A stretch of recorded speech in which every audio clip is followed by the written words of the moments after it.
वळूयात पुढच्या बातमीकडे। महाराष्ट्रामध्ये तब्बल 1 लाख बनावट जन्म प्रमाणपत्र समोर आले आहेत। किरीट सोमय्या यांच्या दाव्यानं खळबळ निर्माण झाली आहे। पुसद शहरामध्ये तब्बल 49 बांगलादेशी असल्याचा किरीट सोमय्या यांनी दावा केलाय।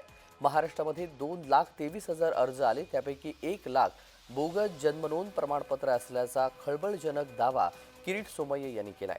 किरीट सोमय्या यांची महाराष्ट्रभर बांगलादेशी जन्म नोंद प्रमाणपत्राची मोहीम सुरू आहे आणि त्यामध्येच आज यवतमाळच्या पुसद येथे किरीट सोमय्या शहर पोलीस स्टेशनला हजर झाले। यामध्ये 49 बांगलादेशी असल्याची माहिती त्यांनी दिली।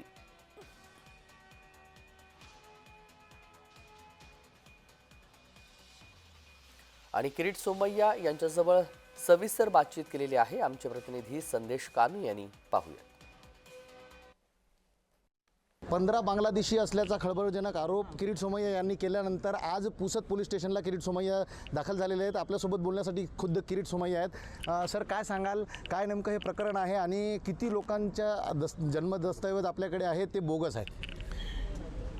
मी फक्त 125 दस्तावेज अर्ज चेक केले, त्यातनं 39 ज्यांचा जन्माचा भारतात जन्माचा काहीही एक पण कागदपत्र नाही आहे आणि ते मी आज तक्रार दाखल केली आहे। माझी तक्रार त्यांनी स्वीकार केली आहे। 2-4 दिवसात त्याचा गुन्हा दाखल FIR दाखल होणार। मोठ्या प्रमाणात महाराष्ट्रात 2,23,000 अर्ज आले, त्यातनं 1 लाखहून अधिक अर्जदारांनी बोगस पुरावे दिलेले आहेत। या सगळ्यांवर कारवाई होणार।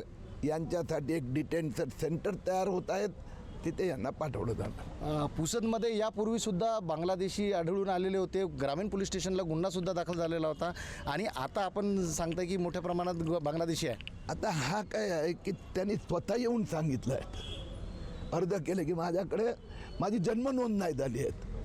म्हणजे पुसदमध्ये 12 आले आहेत, त्यातनं 97% मुस्लिम अर्ज आहेत आणि त्यांचं वय 25 ते 65 आहेत। तर म्हणून असे हे सगळे बोगस महाराष्ट्रात आतापर्यंत 19 पोलीस स्टेशनमध्ये गुन्हे दाखल झालेले आहेत।